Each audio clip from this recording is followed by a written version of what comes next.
Est-ce que tu es faite pour être une solopreneuse ou est-ce que tu es faite pour avoir toute une équipe avec toi? C'est ce qu'on va voir dans cette vidéo. Pour ça, on va regarder la ligne de ton Jupiter inconscient. Sur ton graphe de Human Design, tu trouveras cette information du côté rouge ici. En Gene-Key, c'est la sphère de la culture. Tu as un chiffre suivi d'un point et d'un chiffre allant de 1 à 6. C'est de ça dont on va se servir. En Gene-Key, cette clé ou porte, celle de ton Jupiter inconscient, c'est celle qui permet la contemplation de ce qu'on appelle le processus synchronistique qui va attirer ta lignée fractale, ta famille d'âme. En gros, quand tu t'alignes avec cette énergie, tu attires ton groupe de compagnons de mission de vie, ton clan, ton crew cosmique, tes alliés ouverts d'esprit et partageant les mêmes idées et qui vont te soutenir dans l'accomplissement de ton objectif supérieur dans le monde, qui vont t'aider à accomplir ta mission de vie. Après avoir répondu à ta vocation, ton Mars inconscient, en guérissant la blessure qui est attachée, tu envoies un message cosmique qui résonne auprès de ta lignée fractale.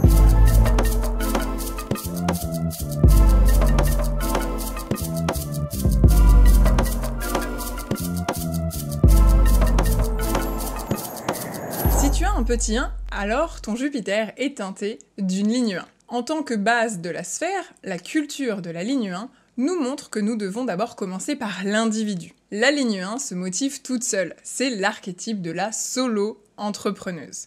C'est la joueuse solo, celle qui est armée de l'idéal qu'elle a en tête et qui ressent l'impulsion de le partager. C'est la personne qui est automotivée, qui est toujours à la pointe de l'innovation et qui a ses propres idées novatrices qu'elle souhaite propager dans le monde. Si tu as cette ligne, tu es la source d'un renouveau, et donc forcément ça te demande énormément de courage. Le soutien et la reconnaissance arrivent vers toi dans tous les sens, de façon complètement inattendue, quand tu es aligné avec la clé ou porte qui se trouve à cette activation. Comme si ton réseau fractal, ta famille d'âme, se formait naturellement autour de toi. Cette bénédiction représente la récompense du miracle de suivre sa vocation, de prendre l'initiative. Des alliés se présentent à toi sans arrêt avec les compétences et le genre d'enthousiasme dont tu as besoin pour t'aider à manifester tes rêves. Tu deviens le point de ralliement cosmique. Ta prospérité ne nécessite pas la reconnaissance. Pour toi, elle est un sentiment d'être profondément comblé. Ton rôle est de porter ce rêve,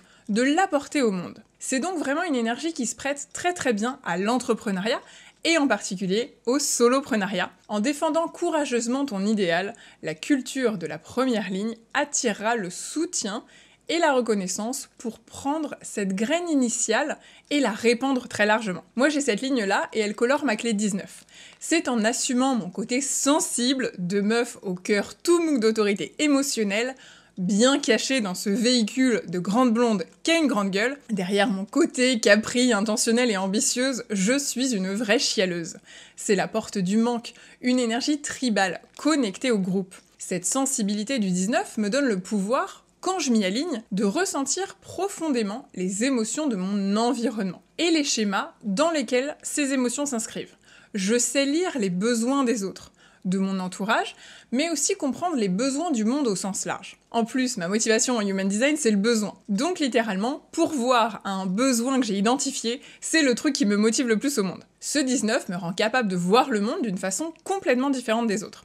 Je ressens les fluctuations d'énergie, je remarque les changements subtils d'humeur ou la pression qui change. Les fréquences du don de la sphère 19 touchent un peu au royaume du magique. Je suis l'interprète des autres mondes, je peux voir les passages énergétiques, les portails, je reste très ancrée dans la réalité matérielle, c'est une porte de la racine, mais je sais utiliser ma sensibilité pour équilibrer les sphères de l'argent, du travail et des relations. J'aide à faire tomber les barrières entre le monde magique et le monde matériel. Quand mon cœur et mon être s'ouvrent à ressentir l'abondance de ces énergies, je sors de l'ombre de la codépendance et je deviens pleinement, émotionnellement indépendante. Dis-moi en commentaire si tu as comme moi la porte 19 dans ton design. Si ta sphère de la culture est colorée d'un petit 2, alors tu as l'énergie d'une ligne 2. Là, on s'éloigne de la singularité de l'individu de la ligne 1 et nous atteignons le royaume binaire des partenariats auquel la ligne 2 incite souvent. Ici, on évoque les associations. Si tu as une ligne 2 ici, tu es conçu pour prospérer en partenariat, pour être reconnu pour tes talents relatifs à l'énergie représentée par ce placement,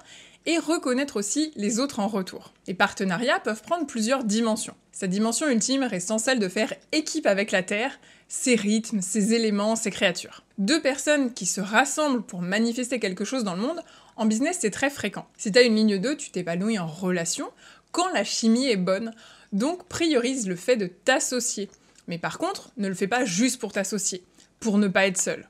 Comme en amour, c'est jamais une très bonne solution. C'est aussi dans cette configuration one-one que tu opères le mieux, avec des clientes que tu suis en individuel pour vraiment avoir une relation, une connexion profonde qui se crée. Ton partenaire peut être quelqu'un avec plus ou moins de responsabilité, ce n'est pas une question de qui est le leader ou pas, tout comme il n'y a pas besoin forcément d'un équilibre 50-50. C'est un échange mutuel de respect, de talent et de caractère, une vraie complémentarité qui doit exister entre vous. C'est une histoire de partenariat qui se forme autour d'une passion mutuelle. Dans les affaires, ça peut ressembler à avoir un partenaire commercial, des relations individuelles avec des clients, où la chimie est très puissante. Il est vraiment sain et important pour la ligne de 2 de créer de nombreux partenariats dans la vie. Afin de ne pas tomber dans un partenariat déséquilibré ou une codépendance, tout partenariat doit être fondé sur une forme de vision commune, ou alors de services mutuels plus élevés. Si t'as un petit point 3, alors Jupiter est teinté d'une ligne 3.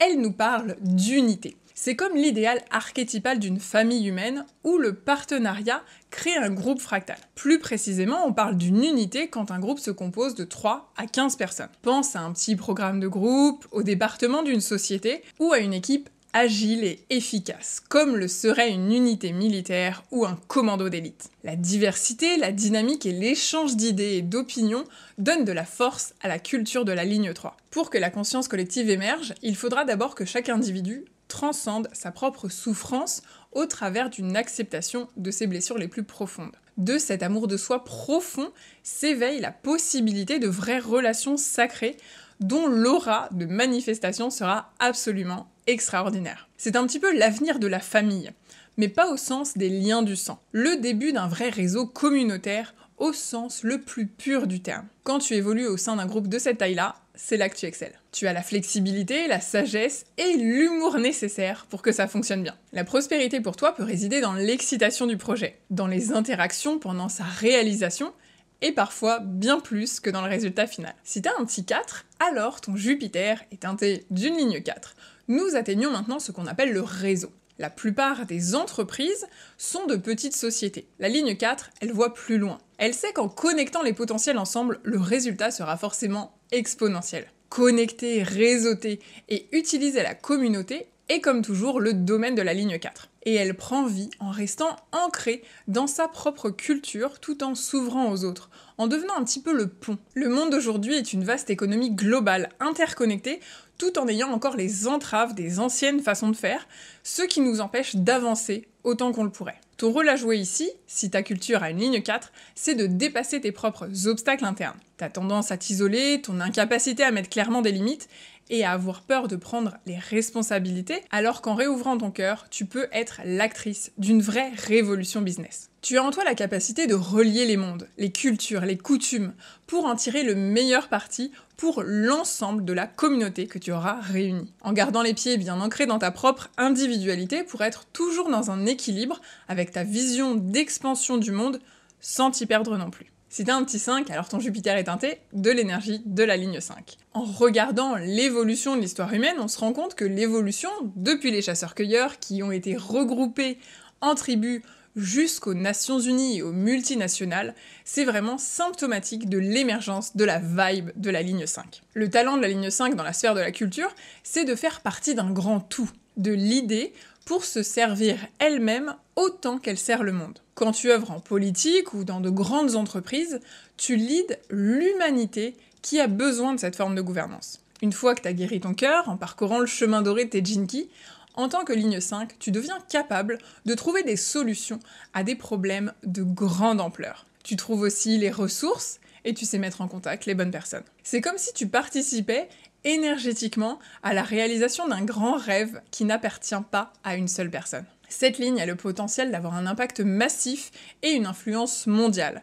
Mais pour cela, il lui faudra transcender ses propres besoins de reconnaissance et sa soif de pouvoir pour servir le tout, l'idéal d'une société supérieure qui s'auto-organisent. Des groupes énormes et un impact généralisé, c'est ça le domaine de la culture en ligne 5. Si t'as un petit point 6, alors ton Jupiter est teinté de l'énergie d'une ligne 6 qui concerne les systèmes. Quand nous atteignons cette ligne 6, il y a toujours une vibe de visionnaire, l'incarnation vivante de la sagesse et l'individu qui regarde toujours au-delà. Ce sont des personnes qui peuvent comprendre les visions du mystère de la vie à un niveau le plus profond en magnétisant les autres vers eux. Tu attires ceux qui savent qu'on peut aspirer à plus dans la vie que juste essayer de survivre. Si t'as une ligne 6 ici, tu peux autant inspirer la crainte que l'admiration, suivant où en sont les autres dans leur propre chemin. Tu es appelé par le spirituel.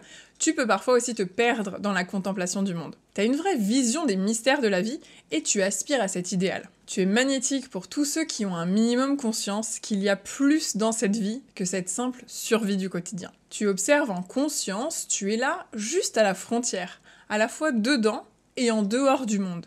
Tu vois le futur, le prochain niveau de notre évolution. Tu peux être partout et n'appartenir à rien. Tu mélanges les sagesses et les perspectives des autres lignes. Ton challenge principal, c'est d'être présente dans ta vie tout en restant connectée à où elle va. Tu es là pour incarner la sagesse vivante, celle qui vit, qui évolue, qui n'est pas dogmatique. Peu importe ce que tu fais dans la vie, ce qui va compter, c'est la façon avec laquelle tu vas le faire. C'est ça la racine de ta prospérité. Tu es là pour être actrice du drama tout en restant en dehors. Vivre la vie au niveau du système, c'est vivre la nature elle-même. Savoir qu'il n'y a pas un seul point de vue, mais plutôt une grande conscience collective. Dis-moi en commentaire ta clé et ta ligne qui correspondent à ton Jupiter inconscient pour qu'on en discute ensemble. Si tu veux en savoir plus sur ton profil Jinky, décoder tes clés génétiques, je propose des lectures et une formation complète qui s'appelle Renaissance. Je te mets le lien en description. Like cette vidéo et abonne-toi si c'est pas déjà fait. Active la petite cloche des notifications pour ne rien louper. Et moi je te dis à très vite dans une prochaine vidéo.